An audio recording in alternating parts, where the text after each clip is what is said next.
all transformation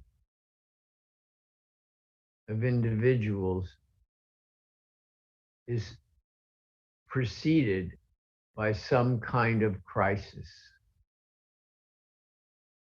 whether that crisis be a death, divorce, a loss of business,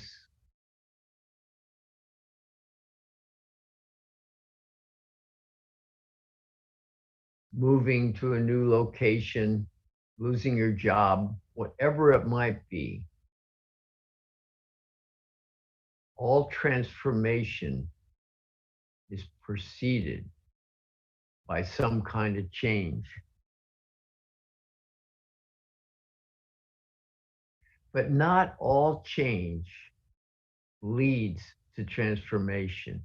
Not all crises lead to transforming us into a level of freedom that we're going to be talking about.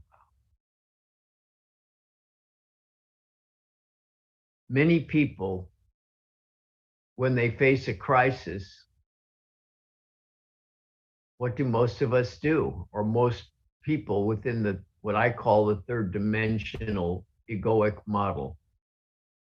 What we do is we resist change. Isn't that true? Something happens, either there's a breakup in a relationship, there's something happened with our spouse, uh, there's a loss of a job, loss of an opportunity, loss of a friendship. Seems like there's a common theme around the possibility of transforming, and that common theme seems to be some kind of crisis. I've had the opportunity to meet many awakened people in this life, and almost all of them have gone through some kind of crisis. But not all crises lead to transformation. I want to make sure that that's clear. We have to have the intention of allowing ourselves to unfold to a new level of deep, abiding, still consciousness. That's what we're talking about. That silky level of consciousness that we touch once in a while in meditation, the silky, deep peace. You see, we have no problems until we start thinking about it. And so we start understanding that how do we get beyond this dimension of thought, this dimension of emotion, this dimension of feeling. And that's through transcending. As you all know, meditation is the way, allowing us to systematically take a mantra, take a sound, and go deeper and deeper within our own selves, and ultimately transcend and beginning to feel the underlying unbounded stillness. And I'm talking about stillness that has no edges, no boundaries, no fences. And that's who you are. When we're compressed within a mind ego, what we are is a product of simply our conditioning. That's why many of the saints talk about most people are in bondage, because they're in bondage to all their conditioning. Their conditioning being all their past, parents, teachers, friends, jobs, past traumas, and ultimately even the genetic makeup. Geneticists have found recently, for a long time, they thought, oh, maybe 20% of our genetic makeup influences our current behavior, our current life. Since then, as more and more research has been done in genetics, they're finding it's more like 35 to 40% of our current behavior. Nonetheless, what we are is simply a reflection of that. We're shaped, molded, and sculpted by all of this past. And therefore, in order to be free, in order to be liberated, we have to go beyond our conditioning, down to the deeper, silkiest, still level of our consciousness. If living in this world, this third dimensional outer world, is yang, then we're talking about yin. We're talking about letting go to the sweetest level of silky stillness. Little story here.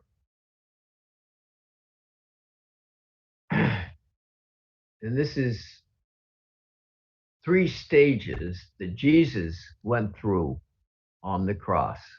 And I think these stages are illustrative of the transformation all of us have the opportunity to move and let go and allow ourselves to truly be free, truly be liberated.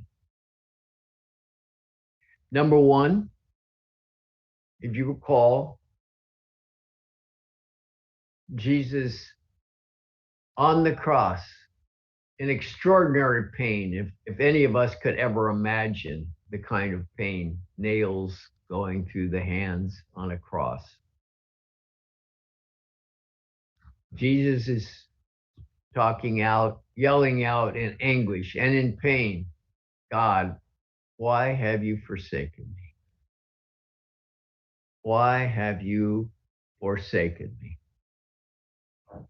And isn't that something that most of us do when we've run into some extreme crisis or another? As I said, it could be a death, it could be divorce, it could be loss of job, all sorts of different changes in our life, different opportunities to transform ourselves. The next thing that Jesus said, though, and remember, in this suffering reflected the last vestiges of the ego, the last vestiges of the ego, because the ego is endemic on all of us being in this third dimensional, living in this life. That's just the way it is. However, as we become liberated, the ego begins to be subsumed to our higher self, that still self, that unbounded clarity of stillness that underlies all.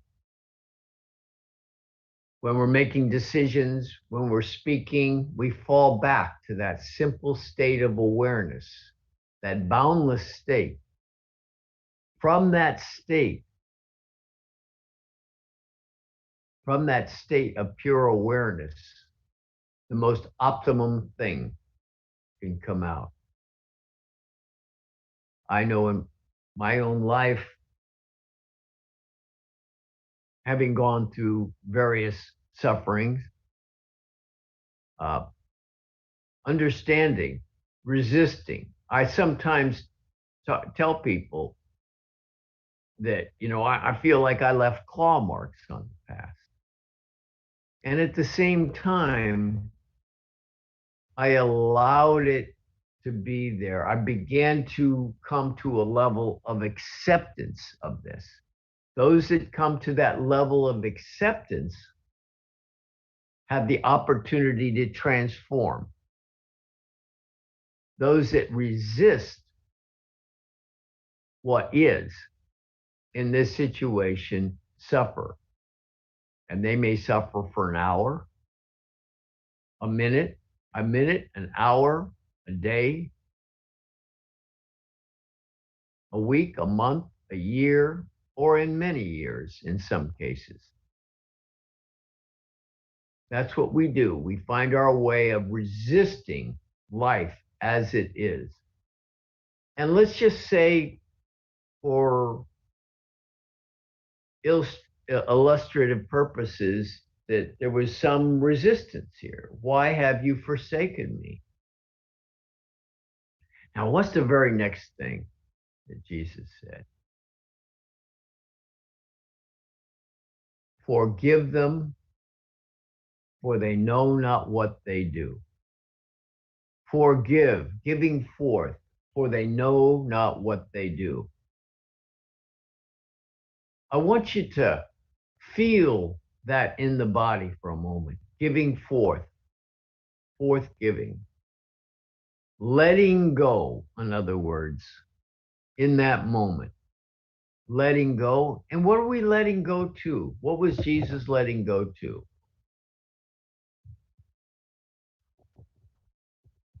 Jesus is letting go to what is, accepting his fate and recognizing that it was God's divine will. And in that moment, Jesus began to line up with the divine will, my will versus divine will. We all understand that? When we find we're resisting what is, we're resisting God's will.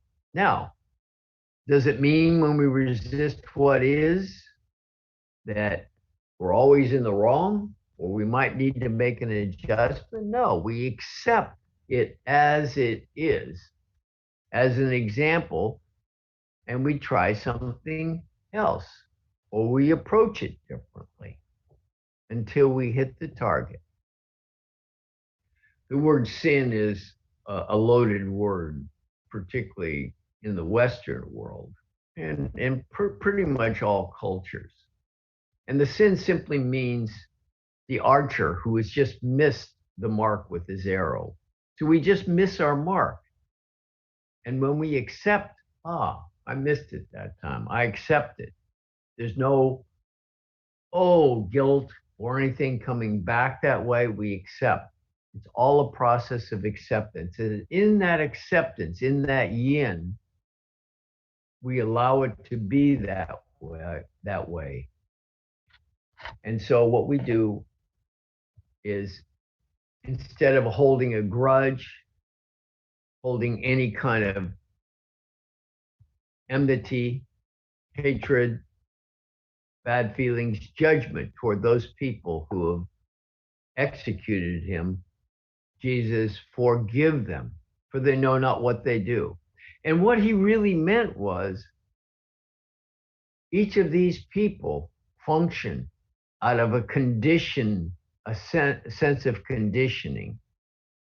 They've all been shaped, molded, and imagined during that time period, shaped, molded, sculpted by the culture, by the society, by the fears, by the power of each and every one of in their society at that point.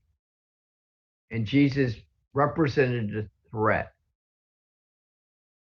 a change. Anytime a person, even if they represent perhaps a positive change, the rest of society suffers from what I call psychosclerosis, hardening of the attitude. We're used to this. This is what we want. This is what we're used to. We know that as individuals. that it's hard to adapt. But when we let go and allow it to be as it is, we fall into this sublime, silky stillness in the moment. Let go right now and feel it.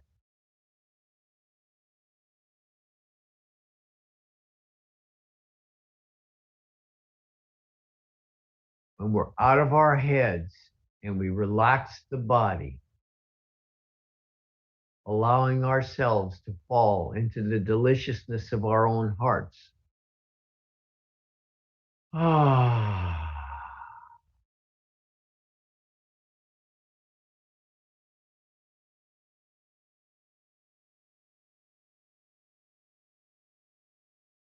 Feel the deep peace permeating when we let go to this moment. Now, finally, what did Jesus finally come to on the cross? Let thy will be done. Let thy will be done, meaning God. And in that moment, Jesus not just acknowledged what his own higher power, acknowledging the higher power that rules the entire universe. And as he's able to let go, he's able to merge with the universal self, with the cosmic self, with the Godhead. In India, with Brahman. In the West, Jesus is merging with God, allowing life to be accepted as it is, allows us to recognize when we're stuck in our conditioning, and we attempt to do that as rapidly as possible. We may be lost for a few minutes or a few moments in life, and we're pushing against it. Check in with your bodies and recognize that you were pushing against what is. And when you let go and accept what is, life begins to blossom for each and every one of us.